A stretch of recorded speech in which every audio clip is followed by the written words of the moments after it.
Hello, folks. We are starting our second unit today. This is the first lesson, and it is called The Debate. What we're going to do today is you are going to work with a partner. You may pick anyone in class that you would like to work with. And then you are going to go to the Google Classroom under lesson 2.1 and find argument topics. In that document, you will pick one set of arguments to work with.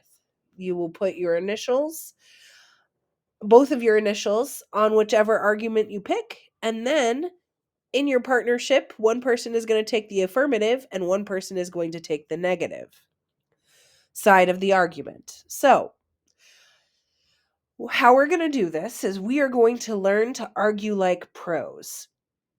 So, in this practice assignment, you are going to come up with 3 claims to back up your side of the argument and prove it. You do need to do some research to find some facts that support this claim. After you write in your claims, you then, on the right, are going to write in your opponent's response to what they might say to your claims.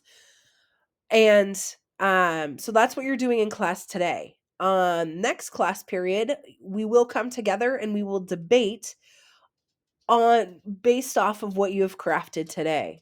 If you do not finish it in class, please make sure that you work on this over the weekend. I do have the worksheet available in the black box in the center of the classroom, but the instructions are online. So let me show you an example. So, for example, the argument that I chose are that dogs are better than cats. The other side of that is cats are better than dogs. So, my part of the argument was dogs are better than cats. My 3 claims I chose were that dogs provide a superior amount of emotional support. So, I did some searching online and I found that dogs are pack animals, meaning that they require contact and support from others to thrive. So, that's my first claim. Now, I was kind of thinking about what an opponent's response might be, and that might be that each cat is individual. And so some cats are antisocial and others might be very friendly. So, and you can't necessarily quantify that with statistics. So then we have claim 2, dogs are more trainable. I did find a study in which they trained cats in humane societies with clickers and did clicker training. And they found that only 27% of participants were able to sit on command. Whereas in a separate study, they found that 90% of dogs were able to sit on command. And then my last claim is that dogs promote a more active lifestyle. And dogs are descended from wolves, which hunted by exhaustion.